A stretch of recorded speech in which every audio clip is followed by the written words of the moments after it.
Hi guys, and welcome to episode 4 of A Racer's Story. In front of us today we're going to be looking at the 164 JEC Ferrari 250 GTO. Now this is an iconic car that everybody can identify. It's also the most valuable car in the world, so being able to own it as a model is obviously a key advantage to us collectors. We're never going to own the real thing, so getting a detailed model is fantastic. We've seen this in 143rd, 118 and 112, even 1/6 scale models, beautifully done, and is obviously a really popular car for model makers to make. And it seems the way in 164 as well. Barago and Hot Wheels have covered the toy market when it comes to the 250 GTO. Detail-wise, you then moved up to the Kyosho model. However, I always thought this looked awkward and didn't capture the shape of the car at all well. JEC, PGM have both produced the 250 GTO in really good scale, really accurately, and caught the shape perfectly in my eye. The models are made of resin. This one is obviously the JEC. I don't have a PGM. The PGMs have opening features, so that's a little bit of extra detail, although I think the panel gaps look quite bad on a few of them. JEC have done lots of different liveries. If you do want to get hold of a red 250 GTO, if one gets announced, I would recommend pre-ordering it as soon as you can. They sell out the quickest and generally end up being sort of restocked at a lot higher prices than the other colours. This blue car in front of us is a Targa Florio car. The green car is Ines Island Goodwood 1962 race winner. This is the car that followed it home in second place. And this car represents the David Piper owned BP colours. It's often what people refer to it, but it actually isn't the BP colours. David Piper owned lots of 250 GTOs. In fact, he even modified one so it had like a crop roof. This car, though, represents it as it appears restored at the 250 GTO Centenary Rally. If I try and get the little sticker to focus in, there you go. This car didn't actually look like this when it competed in, I believe, this is the 1,000 kilometre Nürburgring colours that they restored it to. Now, there is one thing I have always noticed about these JEC 250 GTOs, and that is that actually it's the same casting used for all the models. When actually, if you look at the real cars, they're all different. Some cars will have three sort of slats here in the side. Other cars will have covered up nozzles on the front.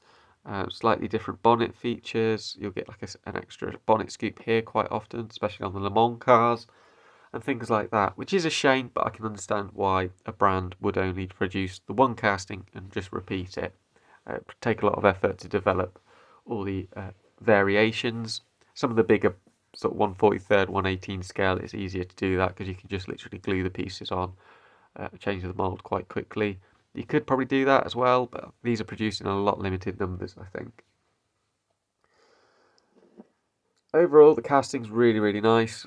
Captures the shape perfectly. There's lots of detail. Being resin, you can get a lot more detail into the actual casting and mould. So we've got all these delicate lines and the panel gaps around the doors and frames, that sort of thing, around the bonnet, are far better than you would see on an actual die-cast car. The wheels are particularly worth noticing. All the photo etch detail, multi-spoke with the knockoffs, and it does look like there's a disc system behind there. In the side window, you can see there's like the slat for obviously how they open the window to let some fresh air in. The detail, you can see here the fuel filler cap again, photo etch piece into the big fuel tank in the back there. The interior is super detailed. It's going to be quite tricky to show you with how reflective everything is. You see the blue coloured seats, very standard for a 250 GTO, wooden steering rim, and a fully detailed stickers into the dials and everything on the interior there. It's a really nice casting, done excellently by JEC. Photo etch wipers. You've got the see-through covers over the sort of hood. I won't say they're bonnet scoops, but they're not really bonnet scoops. I think they're to help cool the engine. And you've also got these like leather straps to hold the bonnet down, which are really nice features. The Ferrari logo on the front. If we try and zoom in. There you go. Really nice photo etch detail in there. And you can even see the little rivets around the glass and the headlight frame. Tiny little indicator and sort of fog light, I guess that would be, on the front there. The back, equally very tiny little plastic inserts for the lights. Underside's not crazily detailed, doesn't need to be, but the rear exhausts are there and they're nice and got some nice depth to them. Overall, I think this is a beautiful model, and one that I think everybody, if they can, should try and get hold of.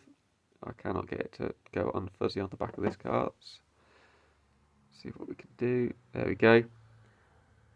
So yeah, really fantastic piece for the collection.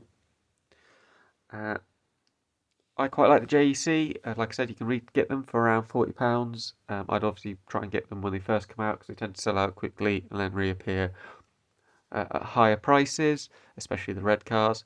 I haven't got PGM, but I will look to try and add one of those. There are other cars that I want to get. The burgundy silver Targa Florio car, 1963 Maranello Concessionaires, Goodwood race winner, and a couple of the Le Mans 250 GTOs. But this is a fantastic casting. Really recommend getting it if you're a fan of Ferrari, if you're a fan of Le Mans, and if you're a fan of sports cars. It's sort of a must-have.